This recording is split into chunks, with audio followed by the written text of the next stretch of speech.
Oui, les amis, c'est Fabien Klimenko de Cannes. Voilà, je voulais faire une rapide vidéo sur cet avion iranien, sur cet avion ukrainien, pardon, excusez-moi, qui a été abattu finalement en Iran. Les autorités iraniennes révèlent que c'est bel et bien, ça vient d'une erreur et que ça vient d'eux. Voilà, c'est très intéressant de noter que tout ceci se passe sous la conjonction Saturne-Pluton, un événement qui arrive que tous les 33 ans environ, tous les 35 ans environ de mémoire, un cycle assez rare, et que donc cette conjonction arrive à l'exact le 12 janvier 2020, là au moment où je fais cette vidéo d'ailleurs. Et comme vous le voyez, on a un avion, le monde musulman impliqué, et les États-Unis également quelque part, parce que même s'il n'y a pas d'Américains morts, les Iraniens ont dit que suite à ce qui s'était passé avec les États-Unis, ils avaient eu peur d'une attaque, d'un nouveau missile, sachant qu'il faut bien comprendre qu'ils se sont fait abattre un général assez important juste avant. Il y a eu des attaques de leur part, ils ont envoyé des missiles ou des roquettes en Irak, il y a eu des tirs, il y a eu des rétorques, et ils ont eu peur que les États-Unis fassent un mouvement militaire, eux-mêmes n'ayant peut-être pas les moyens dont disposent, ils n'ont pas, c'est d'ailleurs sûr, ils n'ont pas les moyens militaires qu'ont les États-Unis ou les pays de l'Ouest, l'Iran. Et tant bien que mal, ils ont fait une grosse bourde en abattant cet avion, en pensant que c'était une attaque dirigée contre eux. Alors c'est intéressant parce qu'à la lumière de l'astrologie, on a cette conjonction Saturne-Pluton. Et vous voyez qu'on a le monde musulman, on a un avion, on a les États-Unis. Et on a le Moyen-Orient même, j'ai envie de dire. Et lors du 11 septembre 2001, il y avait une opposition entre Saturne et Pluton, d'ailleurs qui a fait beaucoup couler d'encre entre les astrologues. Alors aujourd'hui, la conjonction Saturne-Pluton, elle se passe dans le signe du Capricorne. Elle influe sur les derniers décans des Capricornes. Mais à l'époque, en 2001, le 11 septembre 2001, cette opposition entre Saturne et Pluton, elle se prenait place entre les signes du Sagittaire et des Gémeaux, pardon. Et c'est vrai qu'il y avait beaucoup de gens qui avaient dit ouais, les deux Gémeaux, c'est les deux tours, le Sagittaire, les voyages, l'aéroport, l'avion. Et ils avaient dit waouh, il y avait vraiment une symbolique marquée, vous voyez, avec les deux tours, Saturne-Pluton. D'autant plus que le cycle aussi Saturne-Pluton concerne énormément la ville de New York. Ça, il faut le noter.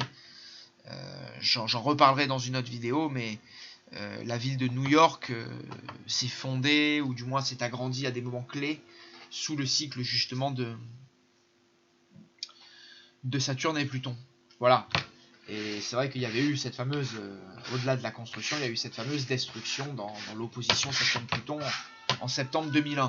Voilà, c'était marrant de noter cela, enfin marrant, c'est pas vraiment marrant, mais intéressant de noter cela, interpellant en tout cas, et de voir qu'il y a quand même une logique au niveau des cycles planétaires, et que c'est vrai que le 11 septembre 2001, on retrouvait un avion, une attaque, on retrouvait les États-Unis impliqués, le Moyen-Orient, on retrouvait toutes ces données un peu, mais dans un autre sens évidemment. Et c'est vrai que là, on finalement retrouve le même cycle de planètes, ce qui est assez interpellant et fort intéressant quand on regarde. Donc je tenais à le faire remarquer, voilà.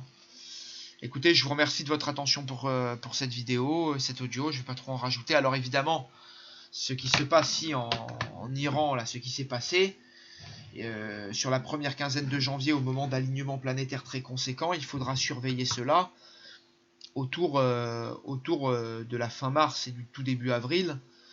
Et c'est vrai que la prochaine conjonction de Jupiter à Pluton, c'est en avril. C'est vrai que c'est les cycles un peu très forts pour Pluton. Voilà, sachant que Pluton va rétrograder aussi le même mois d'avril. Voilà, néanmoins, avant ce mois-là, on peut penser qu'il va y avoir des pourparlers. Attention, hein, c'est pas impossible que ça s'agite, mais on peut penser plutôt aux pourparlers, à de la diplomatie, à de la discussion.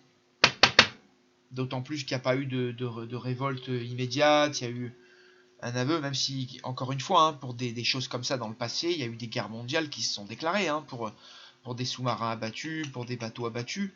Je veux dire, il y aurait pu avoir beaucoup plus grave que ce qui se passe maintenant. Et c'est vrai que c'est plutôt incroyable qu'on ne soit pas parti sur une troisième guerre mondiale de suite, quoi. Hein. Ça, c'est vrai on est passé près là, on a envie de dire. Donc il faudra... Moi je suis pas partisan non plus forcément d'une troisième guerre mondiale, même si effectivement elle pourrait s'embraser, on va dire entre la fin de 2020 et on va dire plus tard, hein, les années on va dire 2024-26. C'est pas impossible, hein, même que ça arrive un peu plus tard, hein, même hein, dans les années, on va dire entre les années 2020 et 2040, qu'une troisième guerre mondiale se présente entre la Chine et les États-Unis. Globalement, entre les puissances de l'Est et de l'Ouest, hein, c'est pas impossible hein, que ça revienne. Même si je pense d'abord qu'il y aura d'abord peut-être une crise qui va permettre justement les gens de s'unifier beaucoup plus. Je pense pas qu'il y aura peut-être un chaos nucléaire immédiat, peut-être pas. Personne ne le sait ça, hein, attention. Mais c'est vrai qu'il peut y avoir une phase d'entente, même si effectivement 2020 peut se voir, et notamment la deuxième moitié, et à partir justement de cette période de mars-avril, il peut se voir justement des conflits qui s'agrandissent justement et qui s'enveniment. Maintenant, peut-être que la finance mondiale et l'état de la finance mondiale ne va pas permettre justement aux États-Unis de mettre le monde à feu et à sang et de tirer des missiles à tort et à travers. On verra, hein, on va analyser ça, mais espérons que justement les opérations militaires et de déstabilisation des pays et des régions seront un peu gênées par peut-être la crise militaire qui arrive. Voilà.